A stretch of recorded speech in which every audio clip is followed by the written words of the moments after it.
తెలంగాణలో ఒకవైపున రేవంత్ రెడ్డి ఏదైతే మొన్న బస్సుల హామీ నెరవేర్చారు. ఇప్పుడు తాజాగా రూ. 500 గ్యాసు, అట్లాగే 200 యూనిట్లు ఫ్రీ అన్నటువంటి కార్యక్రమం స్టార్ట్ చేసుకొచ్చారు ఇప్పుడు.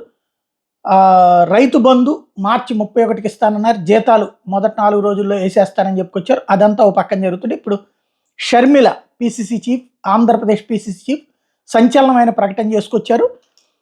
కాంగ్రెస్ పార్టీకి అధికారం ఇస్తే ఇందిరమ్మ అభయం పేరుతో మొదటి గ్యారంటీ అని ప్రకటించారు. ప్రతి పేద కుటుంబానికి నెలకి 5,000 రూపాయలు ఇచ్చేలా గ్యారంటీ, మహిళ పేరు మీదనే చెక్కును పంపిణీ చేస్తామని ప్రకటించారు. ఇది సంచలనాత్మకమైనటువంటి అంశం.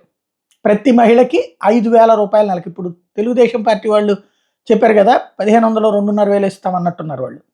కాబట్టి వీళ్ళు 5,000 రూపాయల దగ్గరికి వచ్చింది. ఓవరాల్గా జగన్ డబ్బులు పంచడం ప్రారంభిస్తే అది తప్పు అన్నటువంటి వాళ్ళు, శ్రీలంక అయిపోతుంది, వెనిజులా అయిపోతుంది అన్నటువంటి వాళ్ళు ఇప్పుడు 1 by 1 ఇంకా కొత్త కొత్తవన్నీ బాగుంది. ఇది ఫైనల్గా ఎక్కడ దాకా వెళ్తుందో చూడాలి.